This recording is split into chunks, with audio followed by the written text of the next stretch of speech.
Welcome to A Woman's Brew, where women talk about beer. In today's mini episode, we're bringing you some of the bits from the cutting room floor. Welcome to Conversations from the Taproom. I'm Joanne, and normally I'm joined by Tori, and we're two beer-loving women on a mission to get more people drinking and talking about great beer. Come join us.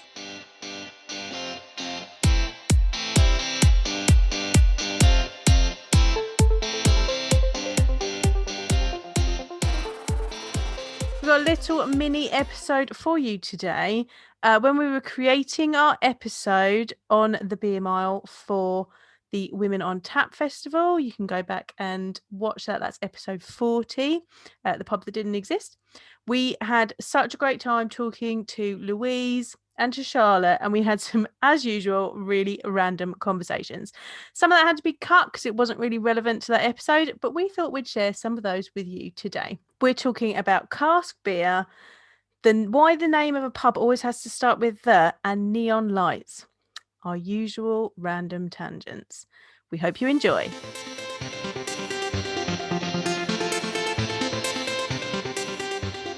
I know you've gone to Nag's Head as well, because I asked, because basically I knew she'd gone to Nag's. Nag's was when I feel like for American people, American listeners that they don't fully understand the pub culture thing, because we just don't have that same equivalent. Like there's not that same equivalent of like your local pub. It was my local pub when I lived in Reading, because I lived on the street that it is on, the opposite end of that street, and so I remember when it used to be like really, really tiny, and then now they just have expanded out the back, and it is like so big, and they could fit so many more people in the it used to be like 4 or 5 tables in the garden. I remember it was actually not that long before COVID, and actually this was obviously before I worked at Phantom. Phantom had only been open for like 3 months at the time, and me and my partner, we went to Double Barreled, then we went to Phantom, and then after that we went to the Nag's Head. And I remember even at that time, when this was like early 2020, like the garden was not so much of a garden, and they were like, sorry, it's not much, and I was like, it's fine, I don't care, like it's got a table, it's got a table and like a shelter I can sit under to enjoy my pint, like I'm fine with that. But what they've done, honestly, they do like barbecue now, like smoked meat, and I was like, they never used to do food, and now they've upped their ante. And like, if you listen to any of our episodes, you'll know that Tori and I love a bit of smoked meat, and we keep him and talk about it. Last year's episode while I was cleaning up on Tuesday, and I was much enjoying your conversation about how shit you are at smoking. I need to learn. You're supposed to be teaching me. You're the American. You've got to teach me how to smoke things. Well, you did just say about 10 minutes ago that you're a shit American. I am a really shit American, I mean, the thing is, I've got to get a badge of trying, so, I've tried 3 times, I just failed 3 times, maybe the 4th time's the charm. 4th time's the charm, that's actually the real saying. Yeah, 4th time's the charm. Anyone that knows anything is the 4th time's the charm. That's the saying, yeah. But yeah, we did go to the Nags. That was actually my first trip back to the pub. I know that Charlotte went to Nags because I saw she had put it on Facebook, and I was trying to figure out if when I went to Reading to do what I had to do in Reading, because I was going to be at the flat, I was like, Nags Head, do I need to pre-book to get in there? And I was like, who would know? Charlotte would know. I was like, do I need to pre-book? I was like, did you have to pre-book? Or do you just walk in? And she's like, you walk in. I turned up. There was a queue. I was like, yeah, but I thought it was early enough in the day, but what I hadn't taken into consideration as a non-sports person is that I think there was either a football or a rugby match on, and I was like, shit. Bunch of men running around in shorts. But it was alright. We ended up sharing a table. They ended up going, is there a couple? And we were the only couple, and they were like, here, you can sit here. It's a shared table sort of thing. One person on that side, the 2 of us. Right. Honestly, he ended up leaving after about 10 minutes, but I was holding in laughter because I sit down. I didn't go next to this guy. It was this big bloke, he was a big old boy, and he was sitting there, and he was just staring blankly. So I didn't sit next to him. I sat on the other side. I made my husband sit next to him. And we were like, oh my god, this so, we were making eye contact, you know how when you and your partner know each other so well, you know exactly what. So we were communicating without communicating, because this guy, say Charlotte is the guy, or actually probably easier because Joe and I are on camera. So Joe, you're the guy and I'm my husband. No, I'm the guy and you're my husband. Yeah. You're looking at me, and this guy is literally like this. uncomfortable. I don't like But he was that. like, but you could tell he wasn't looking to have a conversation. He wasn't looking. He was like looking through him, just completely zoned out. and we were like, we don't know if he's like listening to the conversation, like if he wants us to speak. He didn't speak. He didn't speak. You guys are just having a conversation, then he chips in and goes, well, do you know what? Actually, what I think about the industrialisation of God.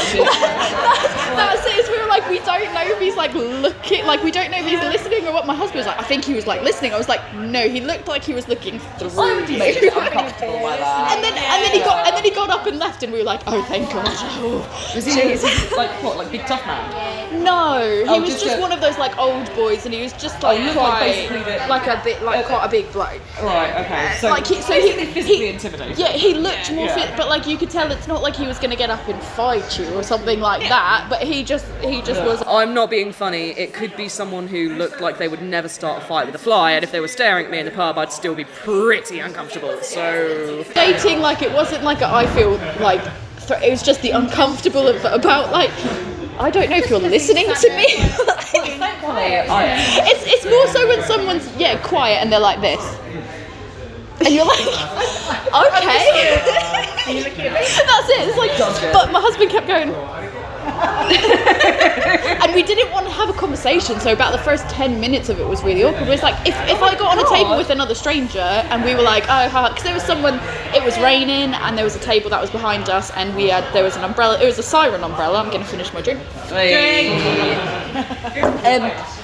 So there was an umbrella up, so we were kind of under it, but it started to rain at one point, like absolutely chuck it down, and it started dripping kind of on us, and it literally got all over my husband's back, or he sat into it. It sounds like he had a really, really rotten time. Yeah, he really I'm so did. sorry. He really did. So he sat back into like a puddle, and he was like, no, and he was like, for God's sake. And then I looked over, and there was another two guys that were like looking at it, and they were cracking up. And then they saw me watching them, so we were just laughing together. And I went, they've seen you be a dickhead. this is what I love about the pub. Like, don't get me wrong. Like I absolutely love sitting at home and just drinking with my other half and just having a laugh and listening to a bit of music. And honestly, I would not drink at home if I didn't enjoy it. But it's just such a different experience. Even when you go to the pub on your own, it's the other people. And you can sort of have those knowing moments with people where you're like, you see someone trip over a step and you look at them and you're like, I did that 10 minutes ago. And it's like, hey, it's shared experiences, you know? Like, it's like little things like that. And it's just basically seeing other people exist and be people. I love people.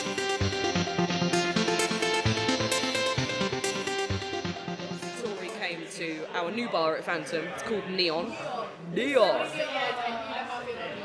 It's like the perfect level of kitsch, but I absolutely love it. It's just I absolutely love it in there. Around, and I was saying to my husband, I was like, you know how much I love Neon. I was like, I am loving this so much. I was like, I priced up Neon. It's expensive. In conversation about how she can get Neon, where she should buy Neon from. Can she get one of the little signs?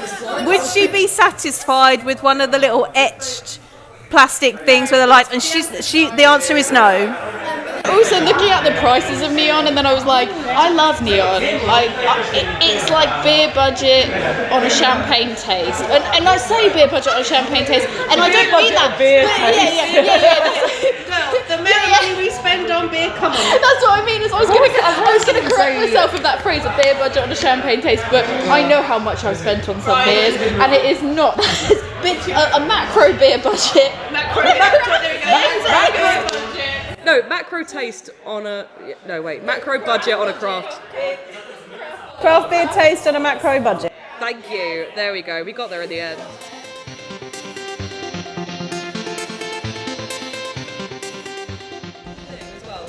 You don't want to seem like disparaging towards why things cost what they do, because they cost what they do. And like I honestly, one thing that's exactly, and like something that's been something that's been bugging me for ages is the fact that cask has been artificially devalued to the point that it's, if you're expected to pay a £5 for a pint of cask, people are going to go much more so than they would when it's on keg. And that, I think cask beer takes not not being funny here, in terms of cellar management, cask beer takes a lot more work to yeah, it's a real skill. I think that's a separate episode because I want to learn about that because I don't know. It's been a long time since I've worked with cask, so and this is the thing, I would not trust myself to run a cellar right now because it's been so long since I've worked with cask, and I think that's the kind of thing. It's such a and it's also it's a style of beer that is pretty much like quintessentially British. Like I remember when I went over to. Well, when I went to Seattle, we went up to Ballard, which is an area which has obviously got loads and loads of breweries in it, and we went up there and we just did a little bit of a hop during the evening, went from one place to another. And we were chatting to someone behind the bar at, I think it was Stoop Brewing. There we go, name drop. If anybody at Stoop is listening, holler at me. But can you imagine the coincidence? That would be absolutely insane. But no.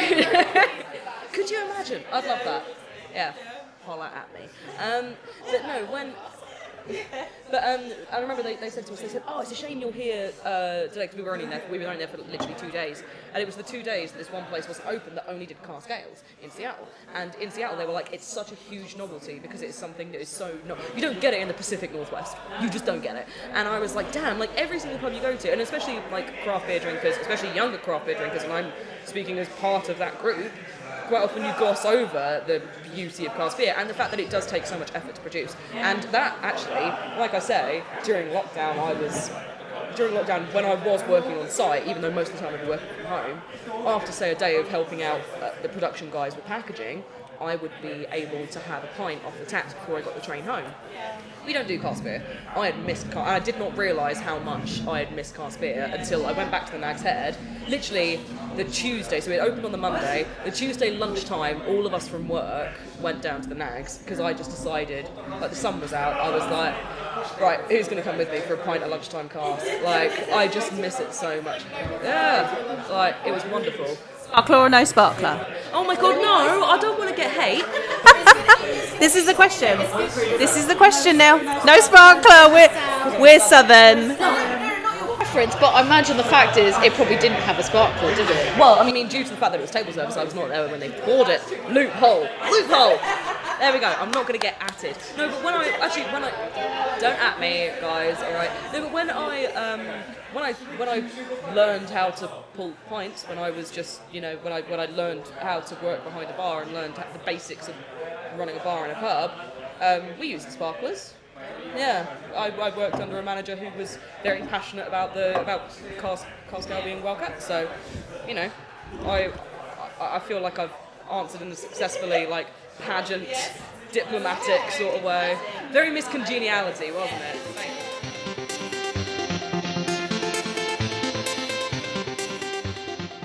One thing that I have noticed is that the virtual pub, how Brewdog did the COVID arms or whatever. It's we don't have a pub name, and for anyone that doesn't know, pub culture, it's always the something, the Nag's Head or the something or other, the Haunt. Yeah, the Haunt. Literally the name of our first taproom. The Haunt. Yeah. And then you've got things that are, I'm not going to say some because some of them sound really questionable if you say them, so I'm not going to say them. But the Quiet Woman is one I saw the other day. I wasn't even going to go there. I was going to. Obviously, the concept of a quiet woman is a foreign one to me. Clearly. So I started following on Instagram a guy that goes and takes pictures of.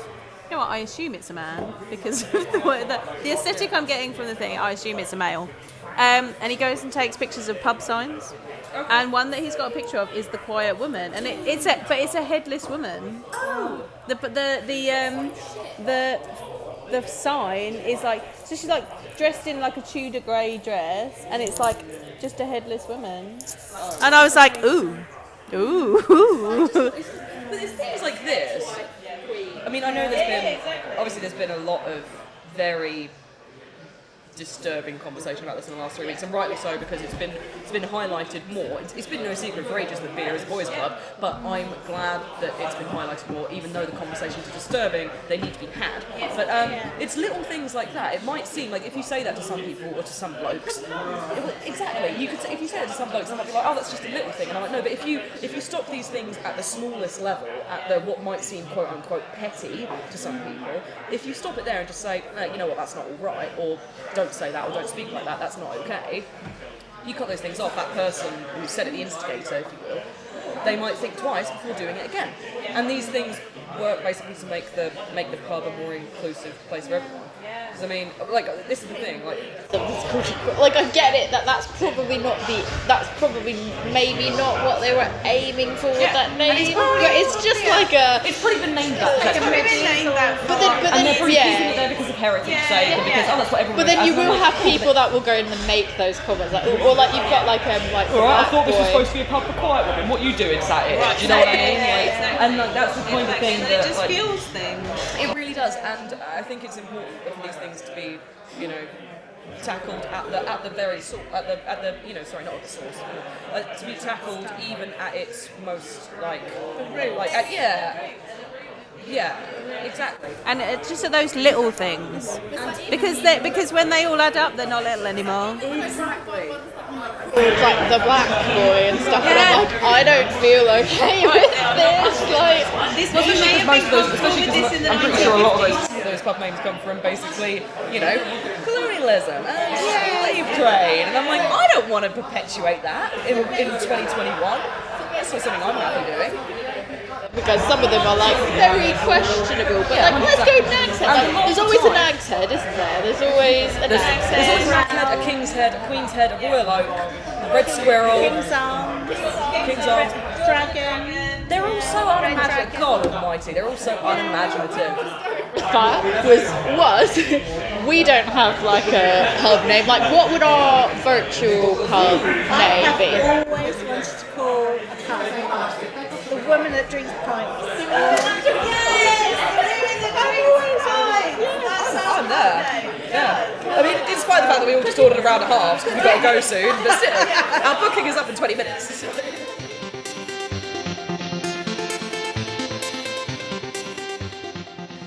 Yeah, so before that, all I'd done is go to different pubs, drink their beer. I didn't even look at cans. I never used to buy cans from pubs. I go to the supermarket, I buy cans. I go to the off-license, I buy cans of whatever was there.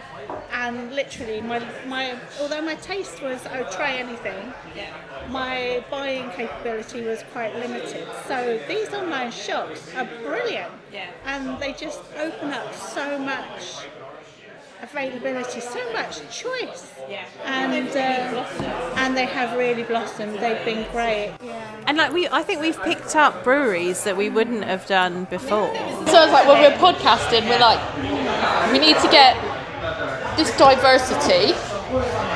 There's a lot of diversity that we kind of go into when we're planning things. We try to plan in advance so we can kind of put in like one order here, one order there, one order there, and we try to do like bulk. So we like spread the wealth. Like sometimes we'll go to like one place, sometimes we'll go to another place. We want to share the love around to like all the indies, rather than putting all your eggs in one basket. Exactly. So we just kind of go like, what do we need to record and where can we get it? And the thing is like we'll go on Trum the Manners and we'll be like, where, like, what other episodes do we want?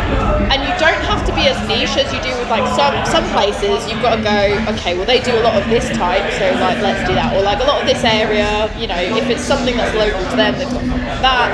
With Trum the Manners, it's like you get European. It'll be even funny if you go to Trum the Manners in person. You could do 4 different episodes, just one on each floor. Literally, we have had to limit ourselves. We are like, we could get this or we could get this. And the problem is, I think we both. And then you realise your same. basket is at like, you're like, oh shit, my basket's at £190. Yeah, I don't know if everybody shops like this, but Joe and I definitely do. Your favourite children. Yes. You're like, which one do I get rid of? But like, which one do I really want this one, but that one sounds so good. It's like Joe and I have said how we've gone like we put everything we want in the basket, and then we go like, okay, like we know what we need to do for podcast, and then we like the ones that don't get, they get the like snip, you're out. Like, and it's so difficult given that it must be how RuPaul feels when he's like sashay away. I'm like. I will compare myself. I will compare myself to RuPaul when I'm trimming my beer basket. When I'm trimming my beer basket, Tori pal. We're so close, so close.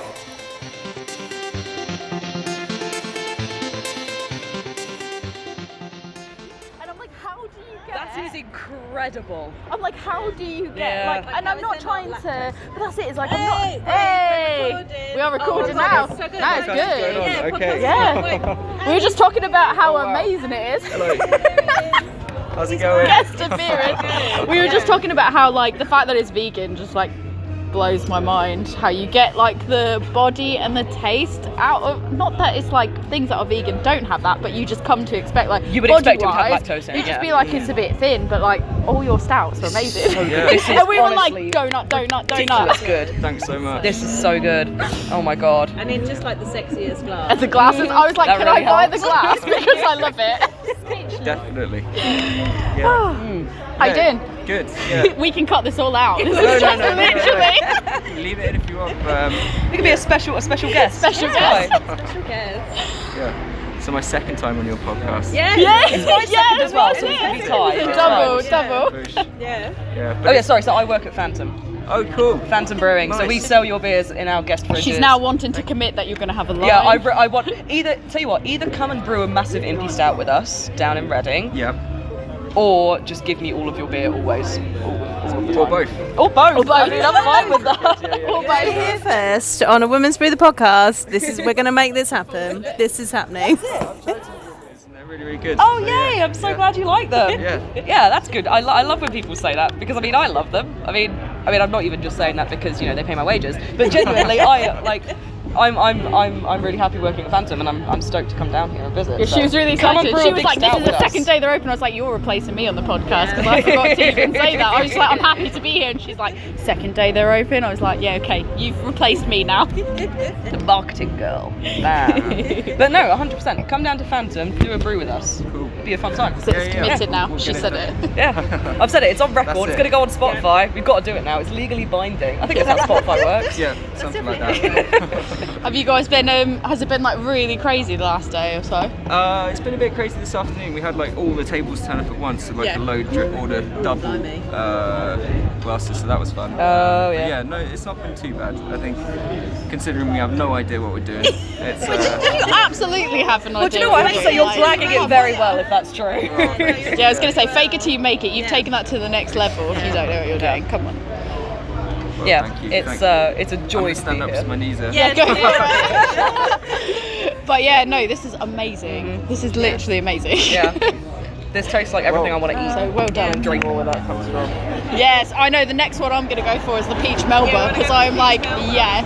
I was like, I came for the donut stout, and then I was like, the peach Melba's sort of next. And Isn't then I was that like, what then I'll people just say? work my way through. You come for the You stout, come for the stout, you stay for for the peach. Yeah, like that's a saying. I'm sure it is. It's a proverb. We've made it up. I've now. seen it on If Fridge you're a Magnet. peach, a peach imperial stout. Or a peach cobbler. Could like that brown work? ale or something. Like a peach Cobbler brown ale. peach nutmeg. cobbler stout. Like that, You- like caramelised brown sugar flavour. That'd be nice. Yeah. I'd be down for that. I'm just going to put it out there. Yeah, man. You put like that black treacle flavour.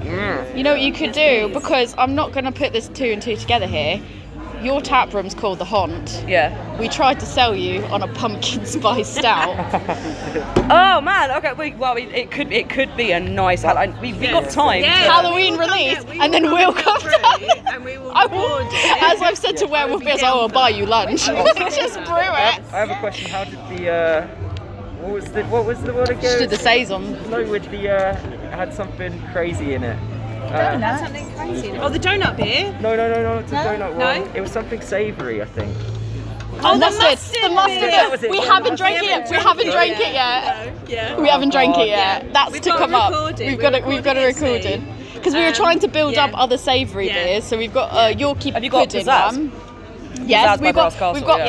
Pizzazz. We've got a I've tried Yorkie that, it's quite pudding nice. one. and we've got hers because we were trying to find a third savoury one, and until I found the Yorkshire pudding one, I was like, I don't know what else to do. You know, Brass Cast have just done a carrot pale ale. Do you know? I've had carrot beers before. No, not that one. But so the first iteration beer I ever had was Deep Roots, the carrot saison. I'm really excited. She submitted her. She submitted her saison to your competition. Yeah, so Deep Roots. I had that. That was only like 3.8%. She was very happy with the feedback. It was so tasty. She was like, I'll take it. I feel like this is going to have to feel like a director's cut of the podcast.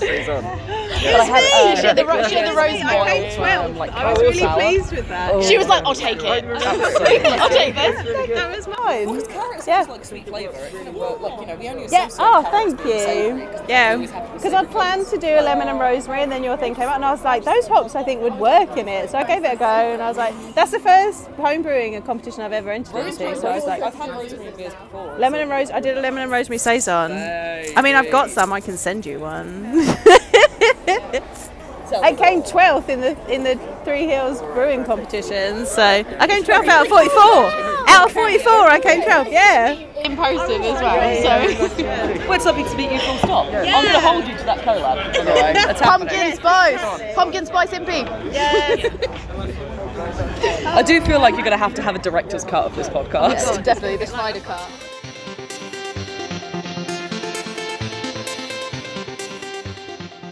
And there you have it, our random little conversations from the tap room. We hope that you are being able to get out in a socially distanced and responsible way to your local pubs, tap rooms and bars, and you're getting to have similar interesting conversations with your friends, with your family, and with those wonderful people that you just get to meet at the bar.